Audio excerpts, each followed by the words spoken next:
All right, guys. Hi, I'm Rochelle. And I am at HMIS. I do the training there. So the first part is just kind of an overview of what the workflow should go. We got the caseload management that they'll kind of walk through what that'll look like for you guys. How are you receiving your cases? Second step will be receiving the referral. I'm gonna walk through how to set up a report on your dashboard so you can always see it there. Third step is walking through where to find the contact information. Fourth is how to do the project enrollment, completing the entry assessment and what that should look like, and the DFSS assessment as well. Fifth is the interim updates, and then also walking through how to set up the service transaction that should be completed. And the last step is project exit, and that's essentially going to walk through when you would exit the client. So, any questions on the initial, just like flow of things? So, caseload management, how are we receiving clients? Courtney. Yes. Courtney. So that's how we are doing it now. So right now, I think that what we're doing is we had like the caseload management form. I think we were trying to figure out a way to best how we can help manage caseloads. But the expectation is you have a caseload size of 15 to 25 participants. So you'd be on the 15 side if participants are, have more needs, have more documentation requirements, things like that. And then if, on the 25 side, if you have participants who maybe are a little bit, need a lighter touch. And so as of now, we're meeting weekly to talk about caseloads with Courtney and those navigation meetings. So I think for now, we'll probably continue to do it that way. And then over time, maybe we'll just have figure out a way for us to do that doesn't require a lot more coordination. But I think right now, for most of you all, you all are usually having a conversation with Courtney and she's sending you over referrals, correct? Yeah. So we'll probably still do it that way. And so we will be sending those referrals like we normally do. I'm trying to maybe help try to figure out a way that we can do referrals so that we can keep better track of them. I think it's kind of difficult in HMIS just because you guys are enrolling them in the project, but we don't necessarily know which specific navigator is assigned to the participants. But that referral email will be sent by the coordinated entry matching team, and the referral will be initiated to HMIS. Next step would be receiving. So we're going to set up accounts report. I'm not sure if this was something that was already previously done, but we're going to set up accounts report on your HMIS dashboard. And that's kind of the best way that you'll identify those referrals coming in through the HMIS besides the referral email. So that's going to look like this. So the first thing that we'll do, again, after this, I'm going to actually do this on the training site, but I'm just walking through the steps first. So we'll go to the dashboard, and when we open this menu, we'll click Add Accounts Report. And that will cause this window to open. Okay. This window to open, and that you can set up 4 reports happening at the same time. In here, and the tabs kind of coincide with which box that report will appear. The one we will set up today is called the incoming referrals report, and we'll set it up like this. I'm going to go to the actual training site so we can if it'll let me get there. Can you remind us what a dashboard is, please? Yep, I'm going there right now. Okay. So I'm just going to log into yours. Yeah. Okay. So this is the first window you see when you first log in. That's your dashboard. Okay. So down here, I'm going to zoom this in a little bit, just so you can see it better.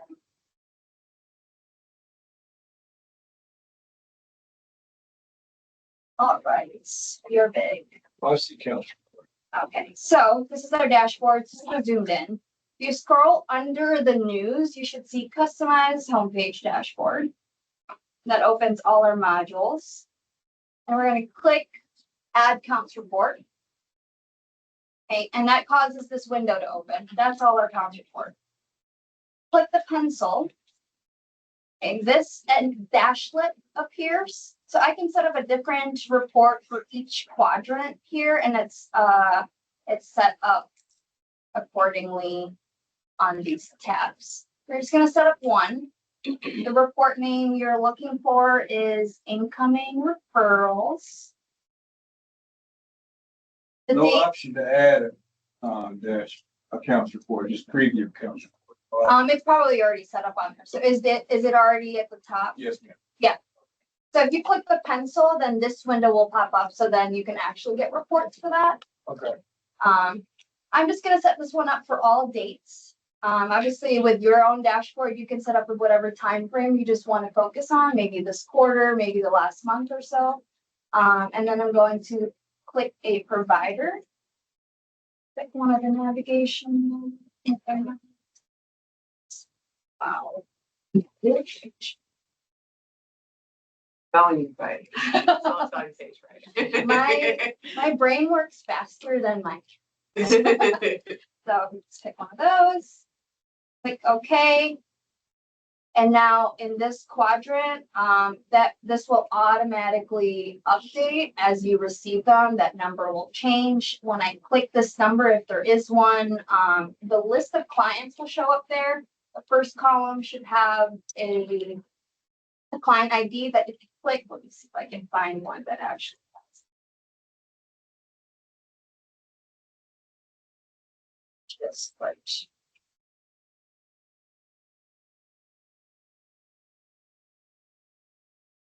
So this is what it would look like if there are referrals. It'll have a number. The client ID will be in the first column, and if I click one of them, it takes me directly to that client.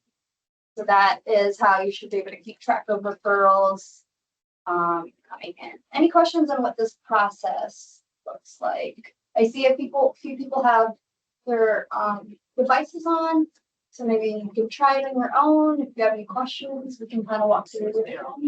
So this is something that we should start implementing with each client, just as far as any interactions. So like how we enter the service part and it's either case management or PSA's help or something like that. So will we do this in addition to that, or does this take its place? This would be you would just set this up once and you don't even need to think about it. Okay, okay. But it'd be an easy way to look like quick pick list of your. Yeah, so it'd just be a list of all the referrals that your program receives.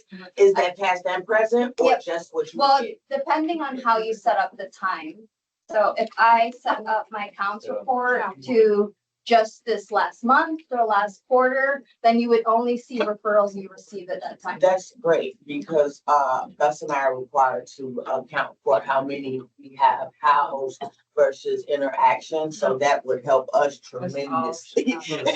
Yeah, definitely. There's also other reports in here if you want to set up the other ones that might be useful. Client served, any clients you have, and in the system. So Yeah, that I'm would looking be at more the drop helpful. down in the test, in the test module. That's nice. Yeah, if you have any questions about the other ones, we can talk about that after the meeting, but for this one, at least you know how to set up the incoming referrals one. Like we mentioned, you can set up for whatever time frame you want to look at. Right now it's set up for all dates, so this is past and current referrals. Yeah, my brain is cute. So my brain moves slower than my mind. So it's 4 boxes, so that means we can have incoming, outgoing. Perfect, okay, Yep. okay, just thank you. I think the only thing is like, because it's at the agency level, like, and for navigators, we're assigning to specific navigator, like you would see all the incoming like referrals from Heartland, Yeah. and there's no way of sort of breaking it. But I think it's like, I think one of the things that's helpful about this is sometimes emails get missed or like an email is not sent. And so like, if you check this and you see like at the agency, like, oh, I didn't see like an email come through with this HMIS ID, it's like a sort of a good flag that like, oh, maybe the email was missed or something like that. So we're not. We get those calls all the time about whose Yeah. client is this, so that Yeah, would yeah, help yeah. you greatly. So it's like a helpful. Yes, yes, absolutely.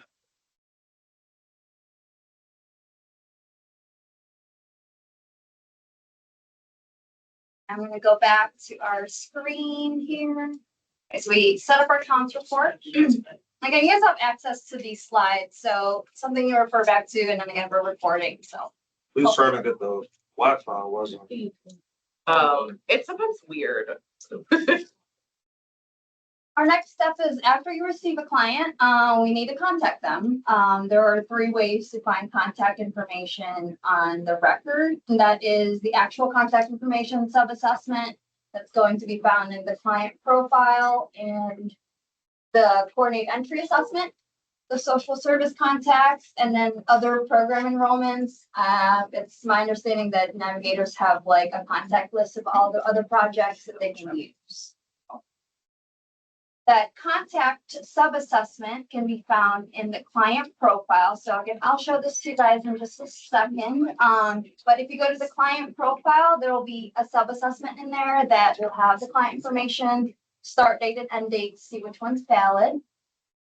The same one can be found within the coordinated entry assessment itself. And I'll show you guys this in a second. But if you go to the custom assessment, in the interim or in the entry, you'll be able to see that same sub-assessment, same information. Social service contacts, it looks like this in the coordinated entry assessment. I'll come back to that in the actual site.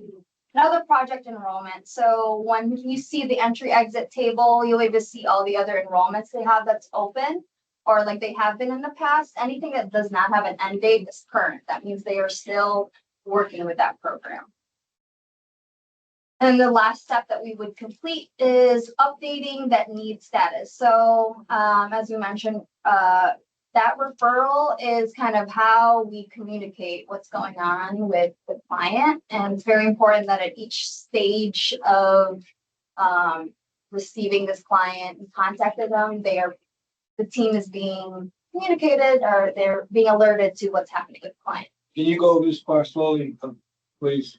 Yep, I'm gonna walk through this in the actual site. I'm just gonna walk through each of the steps a little bit, but so we find this in the service transactions and the referral stage. So again, I'm gonna go to an actual client in the site to show you what this looks like.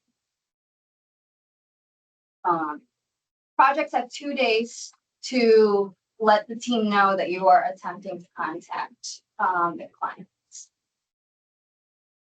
Okay. So on the site, we will find a client. I'll give you one. Oh, it might not be in here because it's the test site. Is it? It wasn't. He made it to the 10th. Oh, okay. The training site. So we have our client here that we have received a referral, and we need to find his contact information. And I can do that by going to this client profile tab. And if you scroll down, mind you, this is not going to be available for all of them. Oh, we need to go to EBA.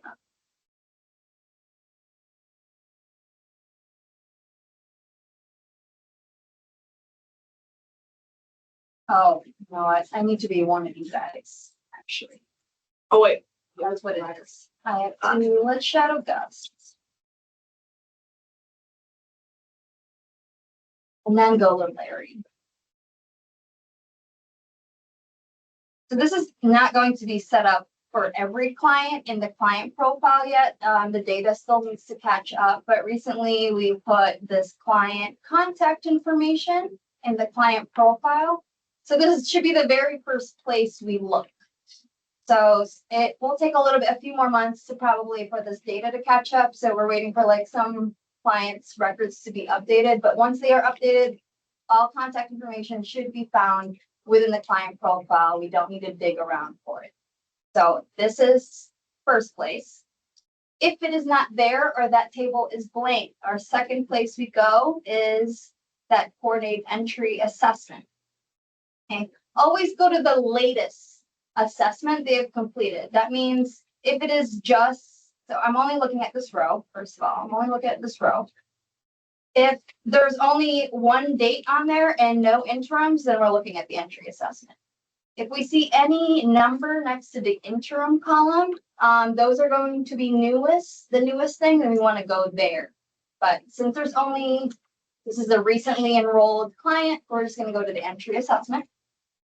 This is gonna be the same step, whether I go to the entry assessment or the interim, you're going to look for the custom assessment with it. So we get to the assessment. Make sure we go to the custom. Not going to populate, so we have to fill that in.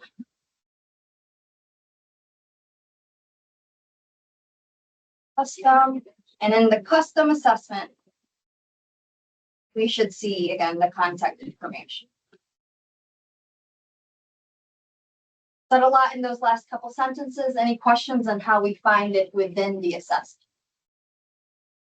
If we do an update ourselves with the client, would that then populate it on that client tab automatically instead of it waiting for the system to catch up? Yeah. Because that is exactly it. Some clients I have is on that tab, and then some I actually have to go because I say the box to the left because it's Yeah. it's the two, Mhm. and you will have to shuffle through just getting accustomed to the new system. But yeah, it's the Yeah. box to the left and just scroll down. That's right there. Yeah, so That's good once stuff. you, if anything that's been updated after, I think, May, April 1st, should appear in the client profile. And obviously, there's still some clients out there that haven't been updated or haven't had new contact information added in there, so that wouldn't be, but as you've seen, some have already caught up. So always look in the client profile first, so you don't have to shuffle through this. And then under there, if this doesn't work, the social service information is at the bottom under that table. And I will say, if you don't see the contract information there, it would be helpful if you guys did add it, because then the housing provider they won't be able to see it either, so. And that's what I was gonna ask. Normally, that is collected through the participant. Is that now gonna be generated through some system? Oh, so it'll still be It's still collected be from? collected from, Okay. yeah. It's just sometimes. Just be wary if you are going to update it, which I'll come back to it later on in the workflow. Make sure you are in EDA mode at 1474. Anything you are entering for coordinated entry must be in EDA mode. So we'll come back to that. And the final area we can look for contact is these other enrollments. Other enrollments that they would be in other enrollments the client is in would be in this table. So if I showed you another client.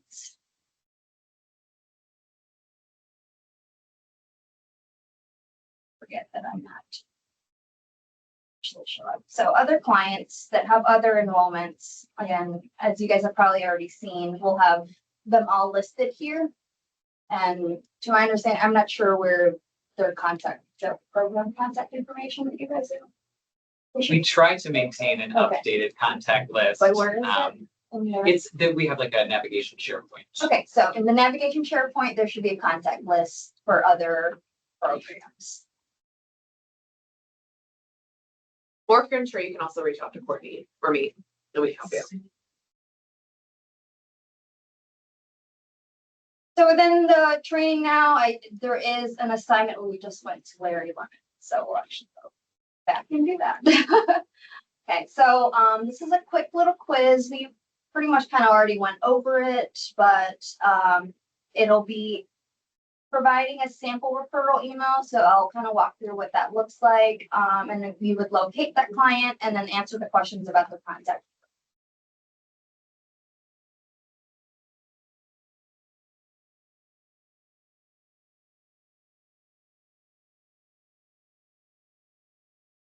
Okay.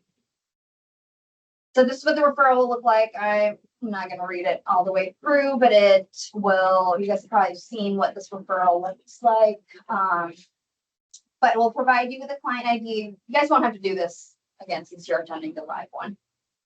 Provide the client ID and some information on how to find the contact information. So the first one is, what is the participant's phone number? So our client is 224. You guys should all have access to it. And I see some people have their computer open. Are you guys logged on? What do you want us to be? Some of them can get into the Wi-Fi. Oh, never mind. Okay. I was gonna ask you to give me the contact information. You want us to go to the test site? That's okay. I will retract the request. And I'm just going to walk through it. So we're going back to Larry Lemon. That was our referral. Can someone give me the first place I should look for his contact information? Profile. Client profile. What do I do now? Go down. Scroll down. Someone tell me to stop. Right there. All right. Can I please have someone tell me what his phone number is? Okay, 827 1357. Awesome. Thank you. Copy that. Thank you. Just making sure you're still alive out there. All right. What is their email? LaryLemon123@gmail.com. Thank you. Larry Lemon 123@gmail. All right, now we have to find their case manager. Where do I go to find their case manager? Gotta open up the assessment, right? We gotta open up the assessment. Which assessment are we opening up? For which program are we opening the assessment up to find the case manager? Latest for coordinator. Latest coordinate entry. Discuss. Is it going to be in this HUD assessment that first populates? Where do I need to go? Can you tell I'm an elementary teacher?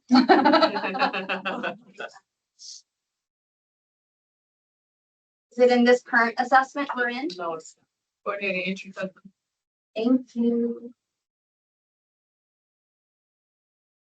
I'm gonna keep scrolling. Someone tell me when to stop so I can find the case manager name.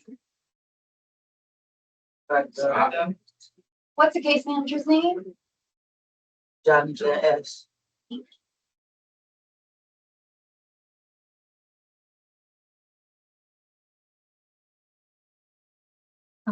And then using the participants' past enrollments, please provide the provider's contact information and email.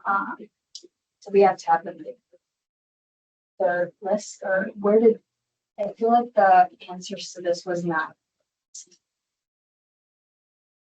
I'm just gonna skip this one. Okay. Just gonna skip that one for now. Okay. Next up is project enrollment. So we have Oh, it.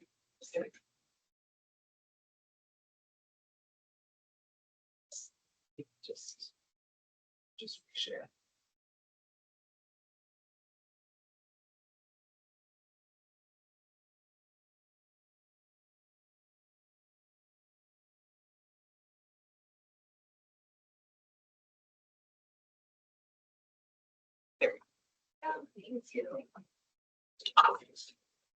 next up is to enroll our client.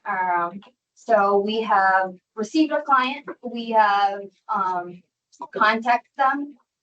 Oh, we also need to update their needs status for the referral, which we didn't actually physically do, but that is one of the steps. And now we need to enroll them into our project and complete the entry assessment. This will probably take the longest. But since we have received some of their data, some of that should have already kind of pre-populated within that assessment. So Larry Lemon has already been enrolled, and the entry assessment's been completed. So I'm just going to walk through kind of what each question looks like, so then we can kind of also clarify whatever those. So we enrolled them in the project. We would include all the household members just to kind of get in the habit of doing that. If there are others, project start date is the day that we contacted them. They agreed to complete the assessment. Save and continue. So just a quick orient. I'm not sure if this was already something you guys are familiar with. At the very top is where the provider is. So at any time you accidentally leave it at Heartland Outreach, or you pick a different enrollment, or your project ends and needs to go somewhere else, that provider, that enrollment can be changed up here. But be careful, don't do it willy-nilly. Type also can be updated up here. It should always be probably HUD for housing navigators. And you would click update, it would change the enrollment. Household numbers that are included in the enrollment is in the table up here. All the other assessments live in this box. You can always navigate to different ones within here. I always say, since there are a lot of places that you're in the HMIS, try to find a place to like orient yourself whenever a new window opens, just like know where you are, and make sure it's where you want to be. At the very top here, it says that all these letter HUD, CFC, and ESG entry, I'm looking for the word entry assessment so that I know I am in the entry assessment. So it's easy to get lost. The data you're entering is also associated with that review assessment date. It's also very important. So entry assessment, and it is associated with this date. So if you need to go to the interim, you need to exit all the way out. Otherwise, your information is going to be associated with that date. So that's a little bit of a complex data idea, but it's really important that the information you're putting is linked to the right dates, because a lot of information is point in time information that you're entering in there, and it wouldn't be accurate anymore if you received information for like October and you entered it into a July I can assessment. testify to that Keisha is on me because those days got me going cross-eyed. Things will get lost really easily if you enter the data in the wrong place. So please just make sure you know where you are when you start entering information, so you don't have to backtrack, don't have to correct any assessments. That gets really tricky. So those are places to orient yourself. All assessments have 3 types of questions. You're going to see the bolded ones. The ones with the asterisks, what's always the first 2. That means I cannot leave this assessment until these first 2 questions are completed. So they must be answered for all of them. When I went and looked at the coordinated entry assessment earlier for under Augustus' account, since he doesn't have access to that assessment, none of this information kind of populated. So you have to fill that in sometimes to see the custom CE assessment. So sometimes you might have to fill that in. Enrollment COC will always be Illinois 510. 511 is one of the options. It's Suburban Cook. How do the previous person get past that screen if because I heard that a lot where I can't get past until I put that in, but I feel like I shouldn't be putting that in because I wasn't the one that started that. So how does whoever it was that did that first, how do they get past it if we can't? Well, the first person that does it, it'll be open here for them, but because it's a locked record, then the data visibility kind of changes for everyone that looks at it. So depending on who looks at it, sometimes it populates and you don't need to fill it in. Sometimes you might have to fill it in. So in that case, I would just kind of keep if there's only one person in the household, it's always going to be self, which my understanding you guys deal with mostly single. So yeah, and then you probably only deal with like a head of household record. So 9 times out of 10, when you're filling it in, well, enrollment COC is always 510. Relationship to household 9 times out of 10 will be self. But great question. At the very top, demographics, pretty self-explanatory. Just make sure they are completed. Those are very important. Gender. And then any regular text is also HUD. There's no alert about it. Nothing's going to tell you that you missed the question. Just make sure that data still populates in federal reporting. So it's still very important that we walk through each of those questions. So sexual orientation should be completed. And should be asked these are all self-reported questions too. So these should all come from the client and whatever they identify as. And there's always, in most questions, the option where client doesn't know, prefers not to answer, data not collected. if they don't want to answer those questions. So we will complete those. So survivor of domestic violence. The second two questions are conditional logic. So just be very mindful of the conditional logic questions. If they answer yes to being a survivor, we also ask when the experience occurred and if they are currently fleeing. So as a side note for these, make sure that we lock the record if they say they are a domestic violence survivor and not fleeing. I have a question. So when you do that question and you put yes, populates the 800 number. And I was told that there is a different coordinated entry for DV. Like, so that we would never get, I guess, just for the sake of knowing, we would never see that type of assessment is only for specific people.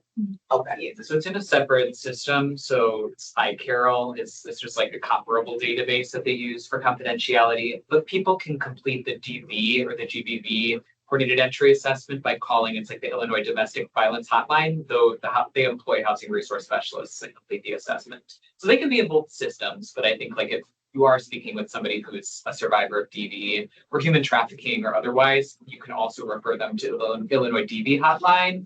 And they have to say that they would like to complete a coordinated entry assessment, and they'll assist them with completing that assessment as well if they're experiencing one of those things. Now, I've never researched it, and I'm sorry, y'all, but I'm a survivor, so I want to make sure I get as much information as possible. Is that the same number that you can just Google the 800 number that we get from there, or is that a different number? I think it's the same. I think it's just calling the Illinois. I think it changed in the I can't last. remember off the top. Yeah. But it's just, if you just Google like the Illinois DV hotline, it's that number. Okay, and then you specifically have to say, I want to do the coordinated entry assessment. Yeah, because they just do so many different, they provide so many different things. But that doesn't mean that the participant can still move forward with the general system. Yeah. It's just that if there's other resources maybe that they would be interested in, that they maybe, but the housing is a little bit different on that side. So like if they're already on track to get permanent supportive housing and that's what they want, then they should just keep moving forward, and they may want to call the hotline to get like counseling or other types of services that may be available to them through that. Okay, thank you.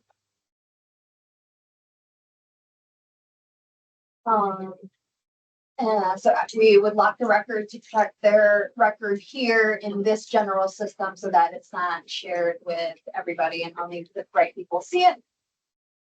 The next question would be translation assistance. We just ask if they need translation assistance. So this has another question if they say yes, where you can select a language or type it in the text box if they provide a language. Otherwise, if they don't need translation assistance, this would be no. Any questions about the demographics so far? This should look kind of familiar for the most part. Next section is prior living situation. So this section pretty much kind of determines the chronic homelessness sections. That first one is housing status. In these questions, if you hover over some of the questions, some descriptions will pop up, or you click on it, you can have an extra description if you ever are just drawing a blank of what any of these things mean. And you select a category that makes sense. Prior living situation is where did they sleep that night or last night. Length of stay is how long were they in that situation for. Approximate date this episode of homelessness started. So approximate date of when, if they've been homeless before, when was the last time they stopped having permanent housing? So if client A have been at the shelter for the last 3 months, before that they were sleeping at a friend's house for a couple months, but before that they were they were also homeless. So we just want to know the whole when did they start staying at the shelter? So very important that it's like this episode, this occurrence of homelessness dates. And then the next two questions would ask how many times and how many months they have been homeless over the past 3 years in total. That builds kind of that chronic homelessness case for them. Primary reason is why are they in this current situation? That's also completed. typical living situation. So this is based on their prior living situation. So if last night they were at the shelter, have they been there for about a month? That's what, is this the type of place you typically sleep? The next 3 questions are conditional logic questions, meaning that it is dependent on this first one. So if you notice this says if yes, so I would only answer this question if the answer to this is yes. That means they've been in the same place for a month. If that same place is an unsheltered location, then in this question we can specify. If they've been in the same place and it's anything, and they are shelters, anything else but place not meant for habitation, this question stays blank. The next question is only answered if no. So if they have not been in the same place the past month, then specify where they've been sleeping for the past month. And if it is unsheltered, then specify what kind of location this unsheltered place was. So prior, any questions about the prior living, typical living? Those are a little tricky. I have to do some translation with what's scenario the column is provided. So, and then here you can provide a narrative. If it just seems very complicated, you can just provide an easy narrative here. This next question is if they are unsheltered, we ask if they are with children. This doesn't really connect to anything. It's more so a signal to the navigator to provide some extra sheltered resources just to make sure if they are with children, then like let's get them to shelter at least.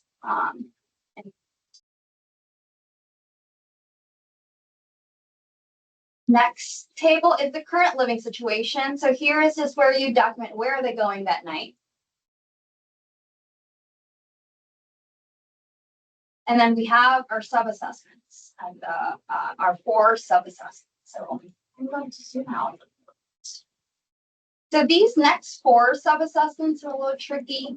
There are 3 parts to each of them. They must all be consistent and they must stand alone on the assessment. So remember, each assessment again is point in time information. So when I look at the entry assessment for the date of July, I should see information that is current for that client. So this may change throughout the interim and stuff. That part is really important. So if the client does have a disabling condition, yes or no. And then here I would go to the HUD verification first. That HUD verification is where the red X is. The only thing this is looking for is completion. Have you asked all of these questions from the client? So do they have each of these disability types?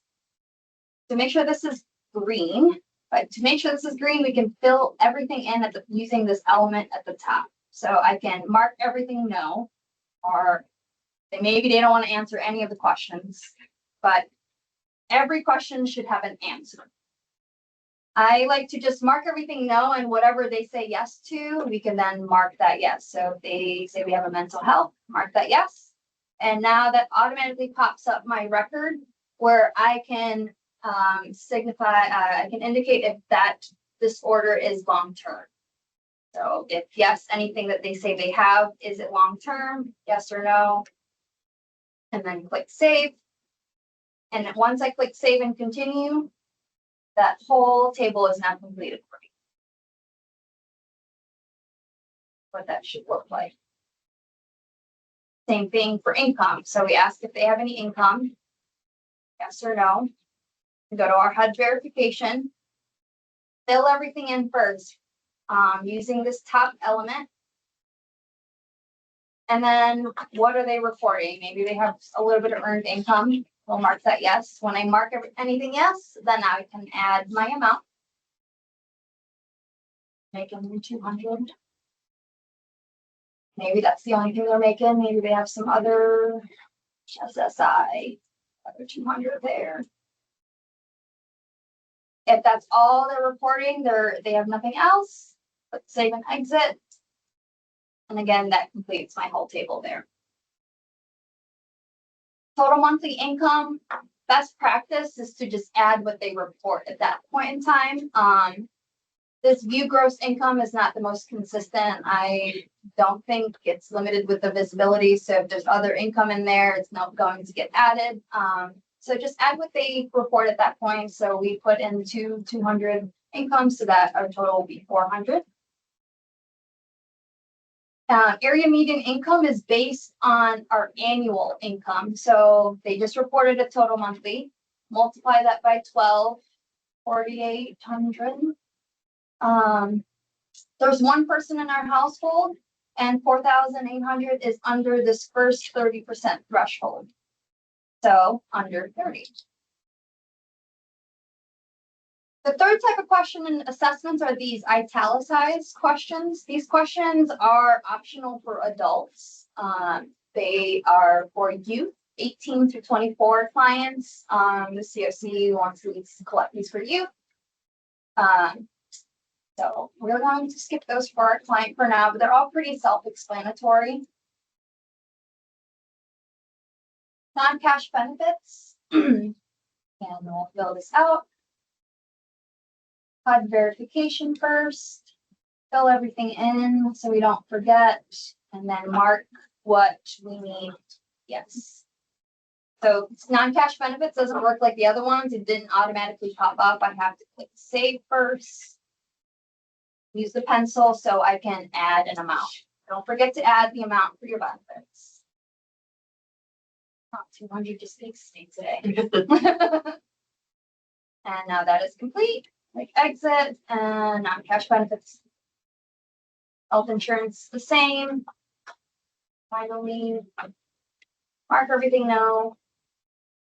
Mark whatever they have, yes. So the health insurance, like extra data you have to enter is actually outside the window. So I don't need to like save and click the pencil. I just need to exit. But there are these questions under. So what health plan, stuff about their experience with their health. So make sure those are completed. Education, plan, pregnancy and parenthood questions, pretty self-explanatory ones down there. And that's it for the entry assessment. I really encourage and highly suggest people click save first and take the time to review your assessments. Many times just kind of people do this very quickly. It's really easy to miss questions, really easy to miss HUD verification. So make sure there are 4 every time you leave an assessment. And the questions that need to be answered are answered. So it takes a few seconds to just quickly glance through your whole assessment. Is it completed? Otherwise, you have to go back later and find it. So, any questions about the entry assessment? Yeah. Those little check marks, but if you scroll up. Keep going. Oh, sorry. Yeah. Up, right there, go to your, my left. Those checks will turn green. If you did everything, they'll populate a dark green. Yes. Yeah. Right here. Yeah, so we know that this is complete, but this will actually turn green, like if you just answer one question. So. Well, with mine, that's how I know that I didn't answer something. And then you, if it's kids, oh geez, you gotta go through each individual one. Yes, you are correct. You can navigate to other household members down here if you have kids. So my question with that is, what if they have babies? Like, so we still gotta go through the income portion and all of that, or no? I mean, for the kids, all of those would just be zeroed out. You do still need to answer them, but Like you'll you mark said, them every as question no. is faster. Yeah, you did say that. Yeah, but the top section would be the most important for the kids. The sub-assessments, most of that will live in the head of household. So it'll get all combined, or should be all combined with the head of household income. So the before I forget, after we complete the entry assessment, if your project or all navigation projects funded by DFSS? All but one. Okay, so all but one should complete the DFSS IDHS supplemental assessment. So I did that by going back to that select an assessment window and clicked on it. And they're all usually about the same questions. So in theory, you wouldn't need to interview them again, but should be nearby, primary language spoken, but this assessment should be completed. If there's any questions about this assessment, because most of these are pretty self-explanatory, so I'm not going to go through each item. Now we can save and exit. We have completed that entry assessment. We have updated them. We found them. Before the first day ends, we also need to get their release of information. So make sure you guys are doing those ROIs anytime you enroll them to a new project. There should be 2 each time. Provider should be your provider. It should not be the specific project, because they are releasing their information to the whole agency. And then the start date would be the date you enroll them. Witness is your name. Documentation would come from the actual sheet that they fill out. So this can be recorded later on, but just don't forget to put that in there.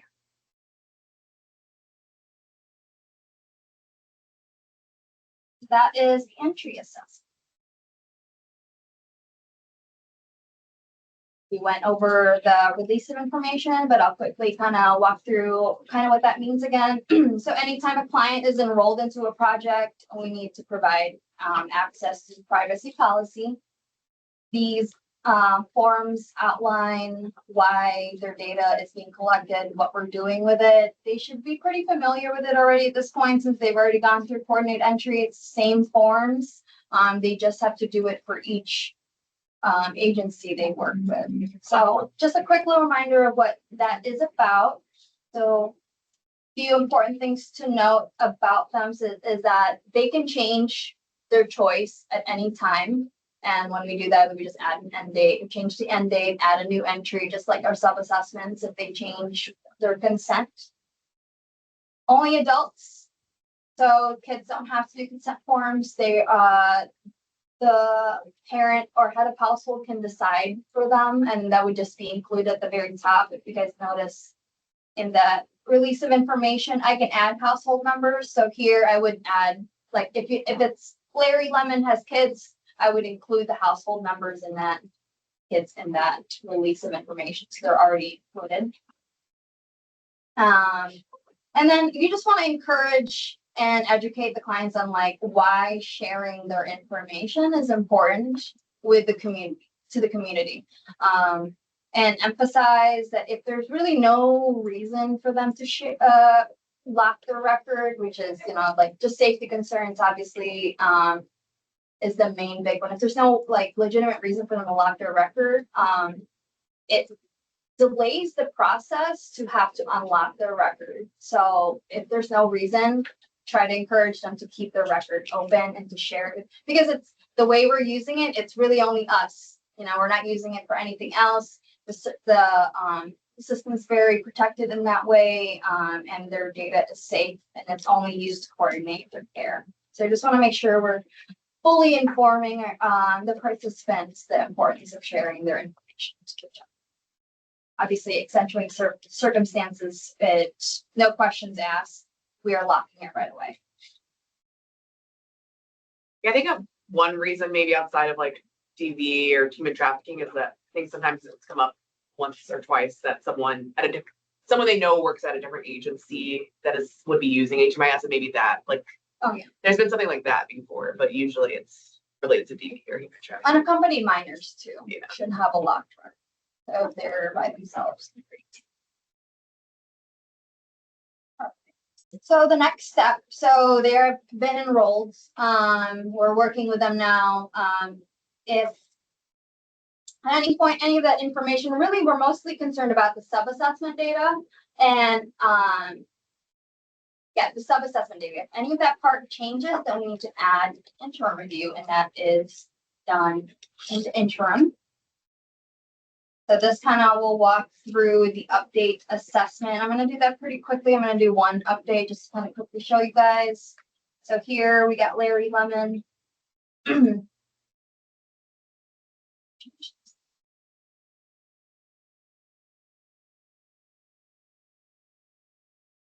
I think that's update. It's not going to let me.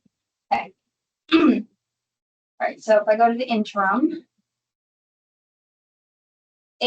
So something about the interims is that it's very important that they're not the same dates as your entry assessment, because again, the data you're entering, the information you're entering is linked to that date and time.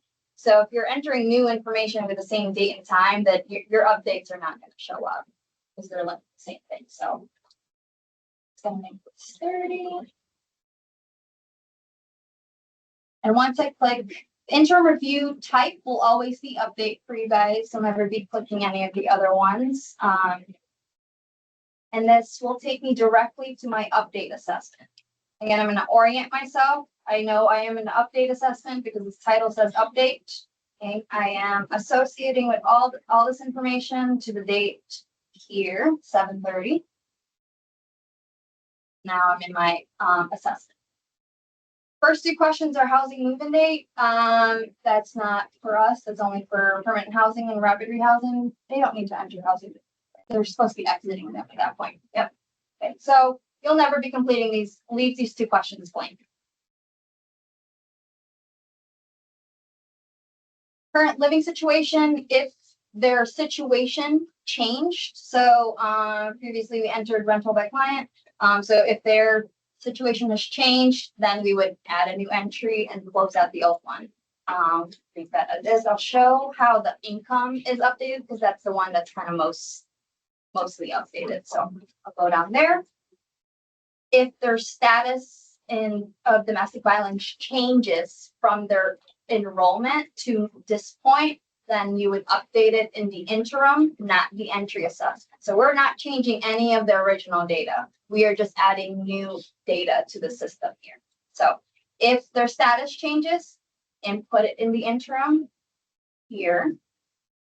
And now, and that's not how it is for all the updates. If it has not changed, leave it alone. So we don't put an end date on it. We don't put anything on it. Leave it as is. We only change things that have changed. So if their disability has stayed the same throughout the enrollment so far, we leave everything as is. So if they're still reporting that they have this mental health disorder, we leave all of this. Same for non-cash benefits. And then say their income changes. So I'm gonna open my whole record. Always kind of open the whole record if you're wanting to look at what they have. So I know we have this table here. We can scroll through it using these buttons, but things can easily kind of get lost in there. If you open the record using the magnifying glass in the top left corner, shows all of it. We can filter using the headers. So it'll make things a little easier to view depending on what you want to see. I recommend using the receiving income source column or whatever the yes or no columns it is. And then it'll bring all the yeses to the top because those are the only two things you really care about. The things that they have reported, see, are those things still current? So that brings my two yeses to the top. Say they are now earning more income. So instead of 200, now they're receiving 300. So I will add a new entry with that new amount. So when you add a new entry, note that nothing is like auto-populated for you. So just make sure you're answering each question. So we've got our amount. Earned income. Receiving income source will always be yes to anything they report. Now that is added as a new entry. So we need to close out the old entry by adding an end date. So add an end date. So the end date to the old entry must be before the new one starts.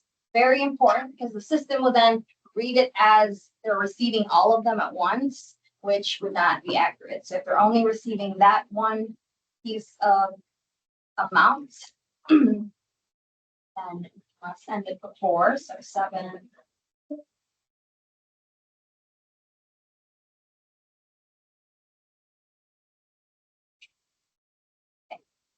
So here we had, upon enrollment, they reported 200 earned income. And now at interim, they're reporting 300. So notice that this ends before the new one starts.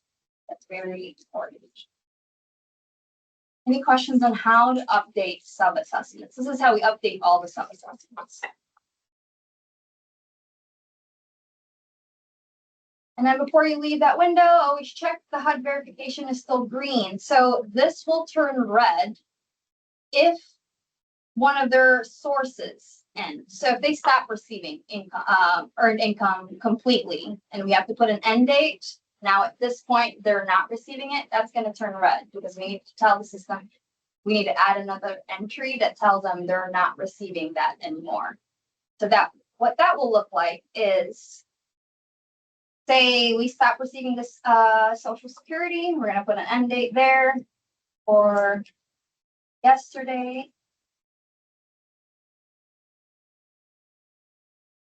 And they're not receiving it anymore. So I noticed that it turned green, red. Wow. And to get rid of it, the only thing that's going to be missing is that SSI that they stop receiving. We say no to receiving that income now. Again, save and exit. Those were our two updates. We have this new earned income and then SSI ended. So the only new entries in updates should be what has changed.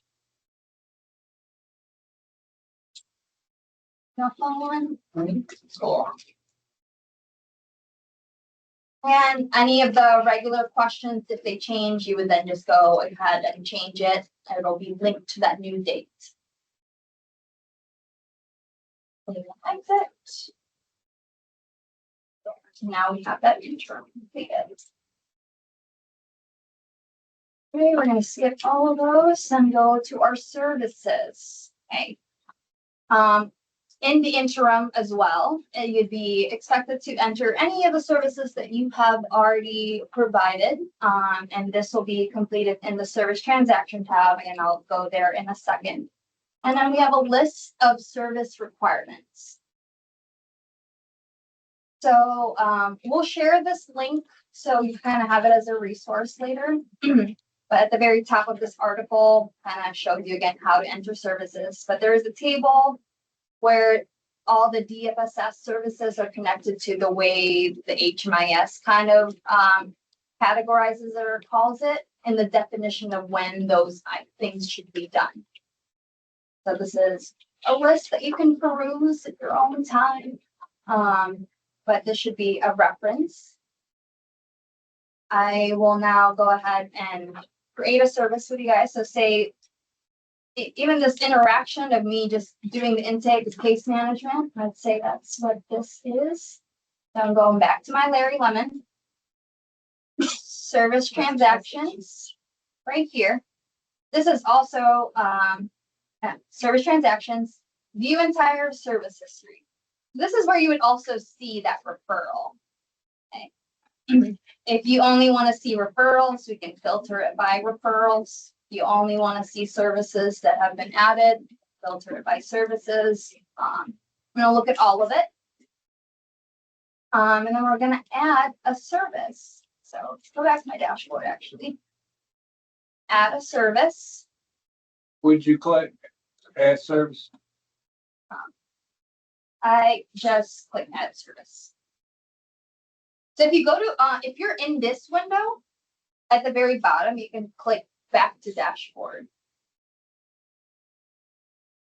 And now it'll take you back to this window where I can then add a service, add a new. Go back here again. At the summary page, Gus, it's the right-hand tab. See? Right here. So at the very top are the two parent tabs. You've I got know how to client. get the service transaction, but you clicked add service. Yep, I clicked add Thank service. Click add service. Again, include household members that might be included. The start date would be the date you provided the service. And then the service type would be whatever makes sense from this table. We're just gonna click case management here. Save and continue. That's pretty much all you need to do to document that. If there's any supporting documentation you need to add, that can be inserted here. This would be, these are files or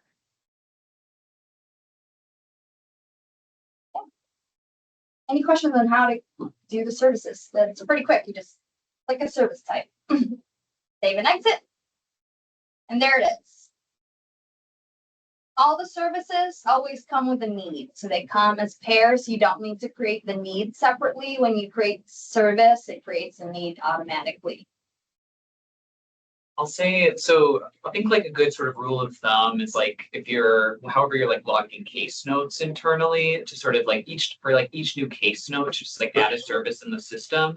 This is something that we report to DFSS. We have to report to DFSS as the funder on a quarterly basis. And in past quarters, we have reported like very few services provided by navigators. Just we know it's not true. We know you're providing many services every day. DFSS wants to know like the quantity. And so we're going to really just be encouraging folks to like log this because I think it helps for all of you and your agencies as well to say like we provided this many services and these types of services to participants. So it's not new. It's just we're really trying to make sure that folks are building this into their workflow. Yeah. You gave me some help last week. Once we enroll a client in the pilot, can you show me slowly how to create that need or service, please? To like update the referral need status. Like once we enroll them in the pilot, what are we supposed to do next in terms of service need? So you could, so like after you've enrolled the participant in the program, if you're like adding a service, you can add services like each time that you're like engaging with the participant. So for like that initial intake appointment, the service might just be case management, sort of just how Rochelle walked through. And then depending on like, you know, what you're sort of the different ways you're supporting them throughout the pilot and, you know, engaging with the participant, they just might be it's different service needs. Okay, the provider should definitely be. Yeah. Is that am I answering your question? I'll go back to the email. I think you're talking about the referral need status, which Yeah. is like updating the referral, which Rochelle, Right. So the referral will always come from coordinate entry here. To update the need status, sorry, I totally forgot to do that. Click the pencil next to referral. And all we need to do is scroll all the way down. The need status will be right here. this will always be the initial need status when the What do referral we is change sent. that to once we engage? Yes. So you can either change it to attempted or attempting to contact. There's also enrolled. That would be an important, oh, you're not seeing what I'm seeing. It's a drop down, yeah. There You can't see is it. a table at the very end that will kind of walk through what each need status is, what the timeliness for each item is. So we'll come back to the referral need status and we'll walk through each of the status that you guys can put in and what situation. So we'll walk through that part. Hi guys, welcome back. Before we restart, we're just kind of quick refresher and what the hour's kind of been about. So we'll just kind of walk through the overview again. So caseload management. Can someone remind us how we're receiving clients? Courtney. So step one is Courtney. All else fails, call Courtney. Yeah. Step two, receive referrals. How are we receiving our referrals? Besides Courtney. If Courtney is not around, where are referrals coming from? Account support. Account support, awesome. Contacting the client. What are the 3 ways we can find the contact information? Client profile. Client profile, Assessment, the assessment, coordinate entry assessment, and the share drive. and the shared drive, so we can contact using the other program enrollments. Program enrollment, we need to enroll the client. We need to update their need status, and complete our ROI. Are those for 3 program enrollments? And then we've been going over the interim update. And that is just updating the assessment and how that works, and entering services. The next thing we would need to do in the interim as well, the last thing in the interim would be updating coordinate entry stuff.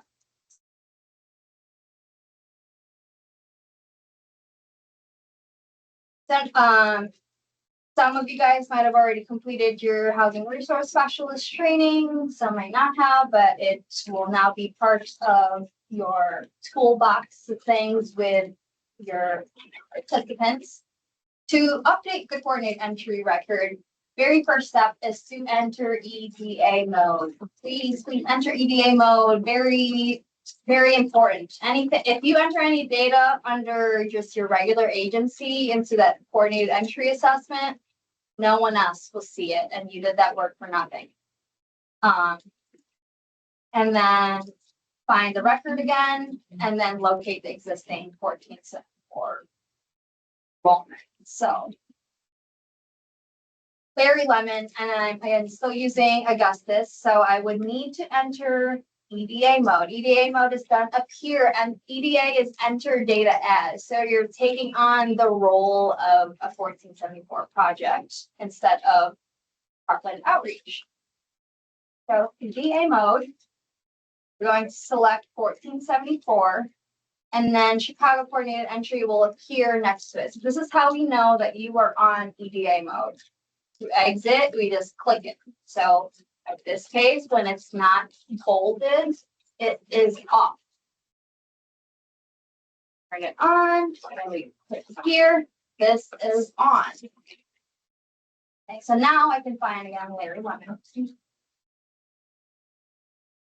And we updated his record earlier and said that he stopped receiving Social Security and we got a little bit more earned income. So let's add that to this record. And we're going to look for our coordinated entry assessment here. Add an interim review. Select update, always, save, and continue.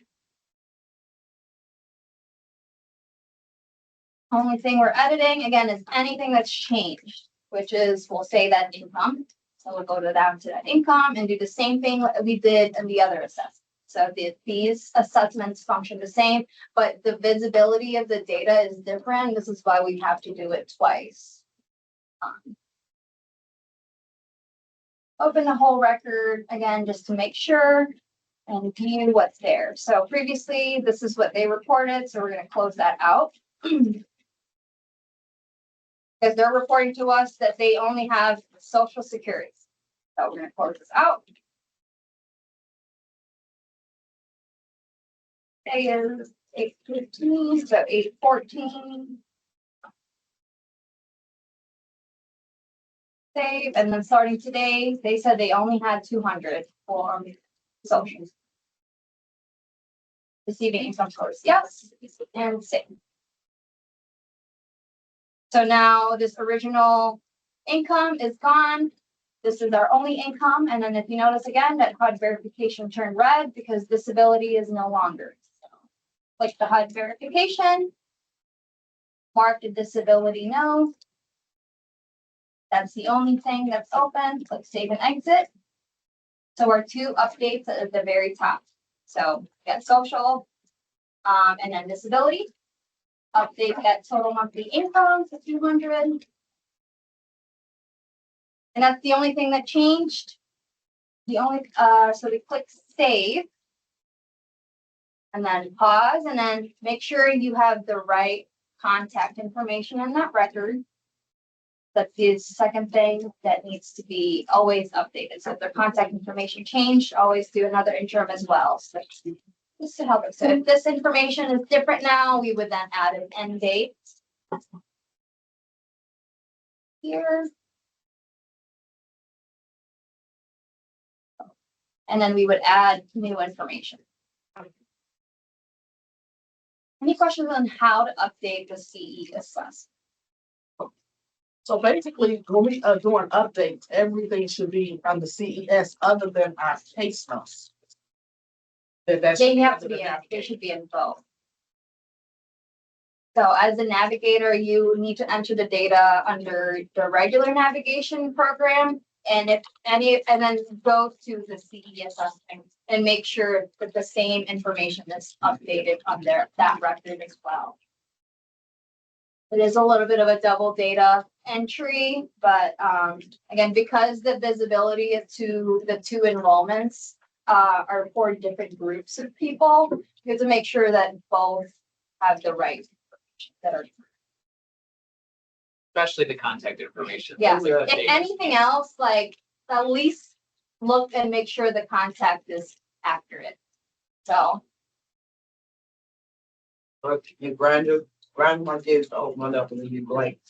Yes. okay, so we enter that, enter data as mode again. We've looked for the client, locate the enrollment, and then complete the lists. Get those because we just walked through that. And then again, we're back to that referral need status. Again, I'm going to come back to this at the end when we walk through all of the need status available, but this it's just kind of weaved within the workflow of the slides. That's why it's showing again.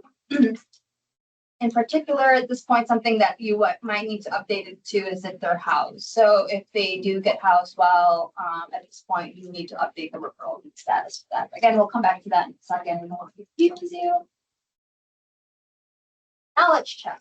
Completing and updating assessment.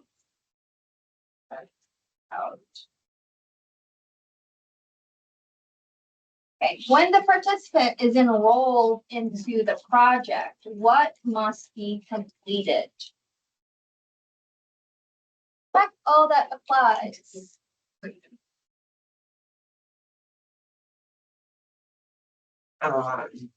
Do we create an interim review?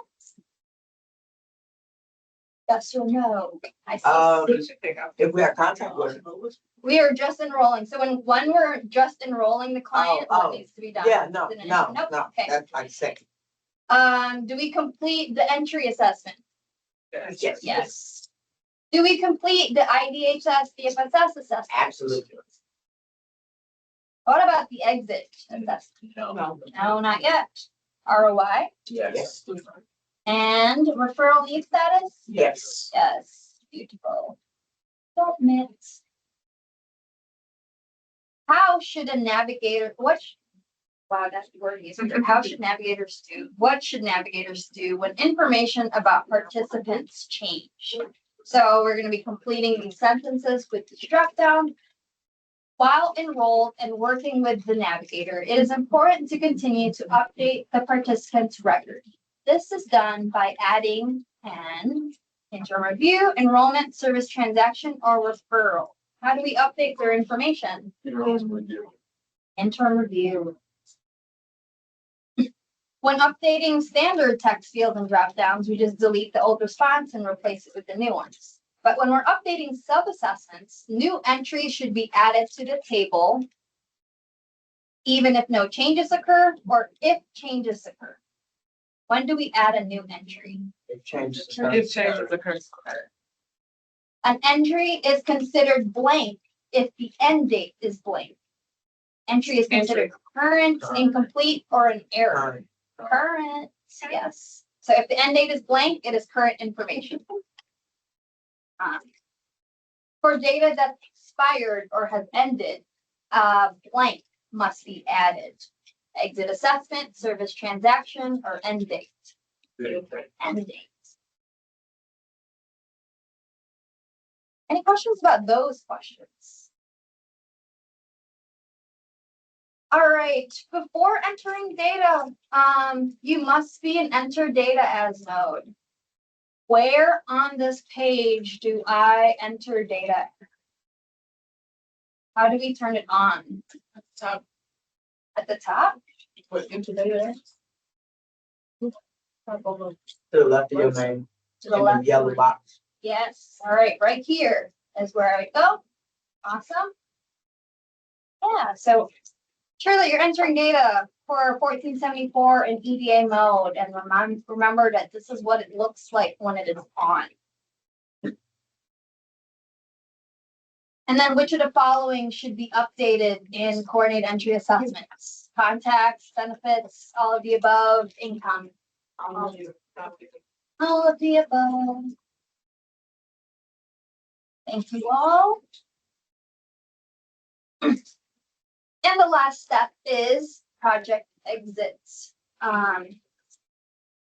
So navigators should exit participants within 30 days of their housing move-in date. And if the participant has not been in communication with the provider. I'll turn it over to you guys to kind of talk about this project exit. Yeah, so the 30 days is really just to like give you some buffer, especially if you're like working with the participant closely and the participant moves in and you're sort of just like making sure that everything goes smooth.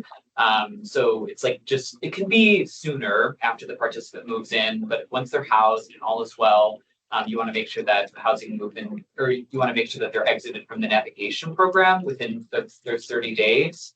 And then, you know, if you're working with a participant, you've just been attempting, like maybe wherever they are in the process and you just have not been able to get in touch with them in a couple of weeks, we say that, you know, you would exit them from the program in HMIS after 2 weeks of no contact, just to sort of set a date. Of course, we know that sometimes participants come back in contact shortly after that, like you can definitely like re-engage with them and re-enter them in the program. That's not an issue. We just need to have some type of deadline for data entry. Otherwise, participant can remain forever. Yeah. So do we still have to touch bases like throughout the weekly meetings before we move forward and exit? Yeah. So because we have the weekly meetings, you know, we'll usually sort of make that determination. And then if it's been a couple of weeks, then you can work exiting them. Okay. But I would say like, to like, once we have a system and we're not doing those weekly meetings, like, it's up to you all to make that determination of whether you've tried your best to contact a person. So you don't necessarily have to wait for our permission to exit them if you haven't heard from them in 2 weeks. Let's exit them just real quick. Harry Lemon. You would then just click that exit date here, this pencil. Have a reason why, if they've been housed, you can select house, the destination, the date. Save and continue. Takes you to the exit assessment, which looks very similar to the update assessment. And then final updates, if anything has changed at that point in time. If they moved in and are sleeping somewhere else, then I would definitely add a current living situation at that point. Since they've moved in somewhere. And then, you know, all the other income stuff are updated very similarly. Does anyone want me to walk through kind of how to update these sub-assessments again? I could. Otherwise, yep, that's how we complete an exit. If nothing changed at that point from the last update you did, then you just need to do that date, like scroll all the way down and click exit. Save and exit. So if nothing changed besides them just leaving the program, then just leave the date is, you still have to set up that date part, just the beginning.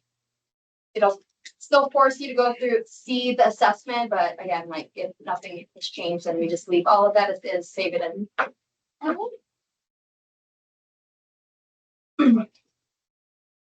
Finally. So again, this reason for leaving is going to be any of the ones that are tagged CES that's appropriate for their leaving, and then destination must be consistent with their current housing status. So in the slides here too, it lists specific destinations that DFSS funded projects that indicate that the client was permanently housed. So they have to be one of these few that are listed here to show that they are permanently housed by DFSS projects. When clients are enrolled in our navigation project, should they already show up in the should they already be listed as outgoing referrals? Incoming, they're still incoming. You guys would never, you wouldn't be sending out referrals, so I would not set up an outgoing referral. So I got a client assigned to me, but I don't see him enrolled in our navigation project. Let's chat about it, I think afterwards, because I'd have to see kind of what's going on. But if you're setting up accounts report and you're wondering if they're not populating in the outgoing referrals, they would not show up in outgoing. Because those are referrals you send out. That's what outgoing means. So you want to set up a report for incoming referrals for referrals you're receiving.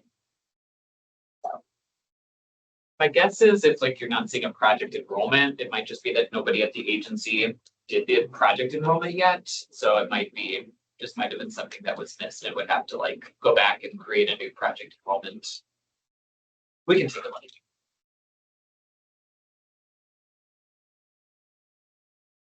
Again, you'll be directed to those update assessments if you need to.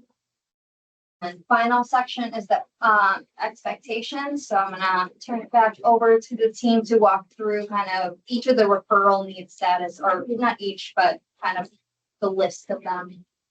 There is an article here that's a little bigger for us to view. So this table kind of lists all of those need statuses and the appropriate descriptions for each one. Yeah, so these are actually the same timeliness standards that housing providers have to use when they're updating referrals. So we just want to make sure it's consistent for you all as well. Right now, we don't enforce them. At one point, maybe Courtney will be starting to enforce them. So it's really important that you guys update the referral. I think especially, you know, right now we're talking every week. We have the weekly navigation meetings, we're talking.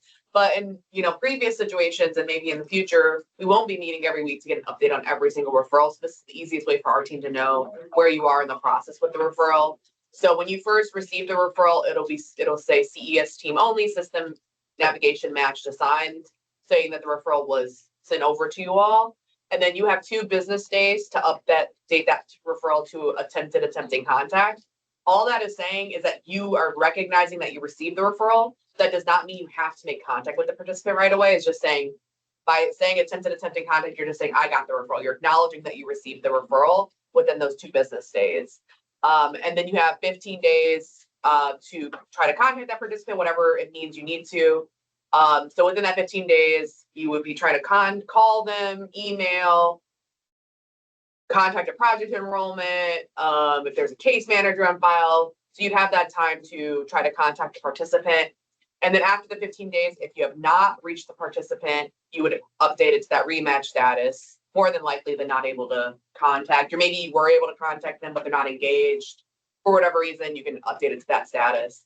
But if you have contacted them and you're in progress to be enrolling them into the project, you would do client engage and progress to enrollment.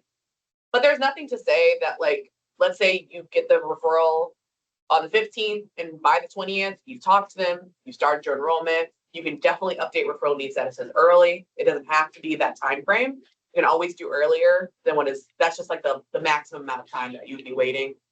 And then once you've enrolled them, you can enroll them into the project. So you all might not necessarily use the client engage and progress to enrollment because your enrollment process is a little shorter than maybe a housing providers would be. But that's just the expectation that you're updating the referral need status to let us know. And then you would mark the participant as housed once they've been housed within that 30-day time frame of when the participant's been housed with the housing provider. And then at any point, like if there's a reason why you're no longer going to be working with the participant and you need to exit them, you could update it to the rematch status. Maybe they fall out of contact. Maybe they're no longer experiencing homelessness. They no longer need your services. There's a lot of, I think, different reasons why maybe you would no longer be engaging with them. And then at some point, if we start enforcing these referral need status like timeliness standards, if for whatever reason you don't update it in a timely manner, we would update it to this housing provider did not respond, which indicates that you didn't update the referral in a timely manner. But for right now, we would definitely be reaching out to you all to give us a status update to remind you to update the referral need statuses. We're kind of a little ways off from the enforcement of the timeliness standards, but just to kind of give you a heads up of what we're looking for. So if you want to start to try to look at your referrals and kind of go through and update them. And so that way too, like if we're in a meeting and Courtney's asking for updates, you can say, oh, I updated them all in HMIS for her. So she doesn't have to, you know, maybe send an email out to you all or anything like that. And there's also a way to like write notes in the referral if you want to. Maybe we can show that too, how to do write a note. Yeah. And let's go back to our referrals. So, again, I'm back in Larry Lemon. Top 2 tabs, service transactions, view entire service history. And we're gonna go to our referral. So I'm gonna filter it just by referral so I can see it. Penciled here. Go all the way to the bottom. And then, oh, where is the notes? Oh, up there. Oh, here, oh, and the need information. Yeah. So, to add notes, need information, pencil. Notes. You could also update the need status here too. So this might be easier for you all too, like if you know, Jamila's helping Gus one day, if Gus had already put his notes in and said, oh, I tried to contact the person on this date. So it's a good way to like kind of keep record, you know, kind of not publicly, but at least for us to see too what happened. If you want to keep your notes there, we're trying to get more providers to do that for you all as well. So when you see participant referrals to a housing provider, that there's maybe some more notes as to what happened with the situation.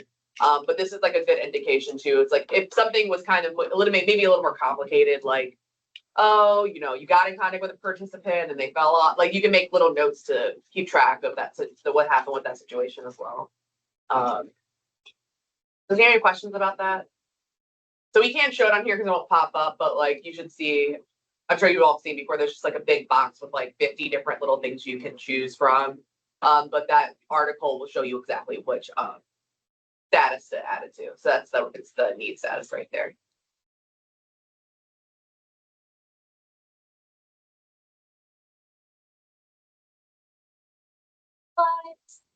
Finally, one last quiz.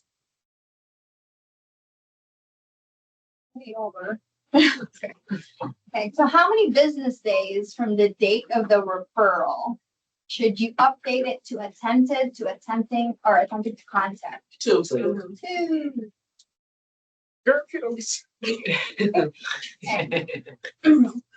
How many days do you have to engage them or enroll them? 15. When should navigators exit the participant? Navigators should never, yes or no?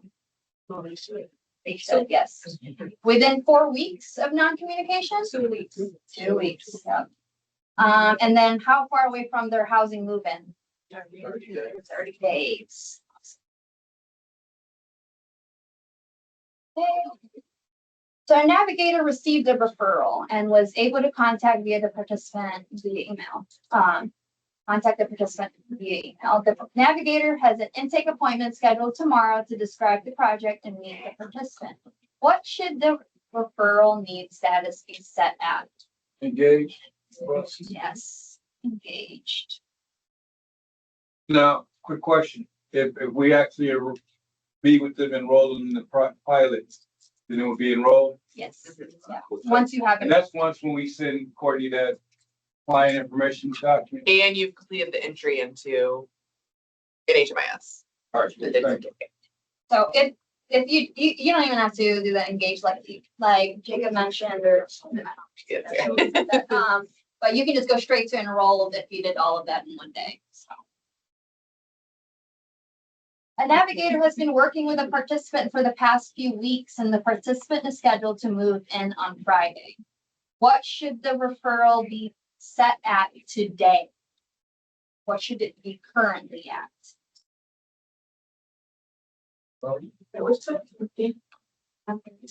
Enrolled. So you're just working with them and we kind of gave you a little extra information in there. They're not moved in yet, but they're still enrolled. It stays enrolled and the next one after that is housed.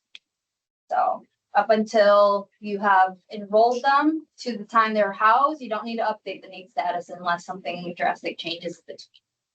And it's possible that you set it to enrolled and then they fell out of contact and then you. Yeah, then you would then go back after that, so. And that's it. That's the end of our slides. Okay, so, I guess, do you guys have anything to add? And then I just kind of walk through what the big plan assignment will be in like a couple weeks. So the expectation after this is there will be a fake client assignment that will be added to this in the next couple weeks. It won't be immediate. We're still working on it a little bit. I know some folks still need to finish their housing resource specialist training.